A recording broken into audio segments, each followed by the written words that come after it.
านรองศาสตราจารย์ดร.บุญรูเผือกผ่องกีฬาธรรมนีเรืออากาศตรีสมมาตร ปัญสิริโสดาพันตำรวจตรีจิตรประเสริฐถวายพระอาจารย์พูดนะผู้ว่าหลวงพ่อพระธรรมวชิรโกศลเป็นที่นี่นะอันแรกถวายหลวงปู่ผลวัดจากวัดมีกฐินวันนี้เกณฑ์โดยพร้อมกันสาธุเกณฑ์พร้อมกันเนอทุกข์จนไม่กลัวตายขอให้มันพ้นทุกข์จนไม่กลัวตายขอให้มันพ้นทุกชาตินี้ไปแต่หารู้ไหมว่าคนเรานะมันก็ยังไม่พ้นทุกข์หรอกเมื่อชาตินี้พ้น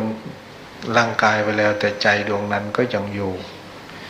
ยังสืบพันธุ์ไปได้สังขารใหม่ก็ยังไปทุกข์มากกว่าเก่า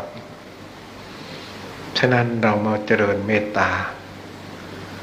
ให้กายวาจาใจของเราดีแล้วก็ให้กายวาจาใจของอื่นเนี่ยดีเหมือนกันเขาจะได้ไม่มีทุกข์เราจะได้ไม่มีทุกข์แต่นี่ทำบุญเรามารู้ธรรมะพุทธเจ้าเนี่ยสอนสองอย่างเนี่ยสอนให้เราเป็นคนฉลาดรู้เท่าทันตัวเองไม่ให้เราคิดมากไม่ให้เราเป็นคนวู่วาม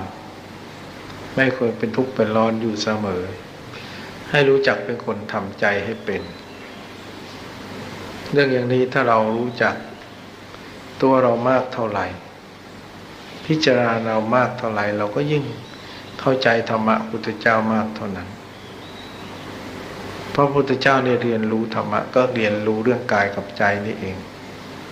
พระองค์ก็เห็นหมดเห็นบุญเห็นบาปเห็นสวรรค์นิพพานบุญเนี่ย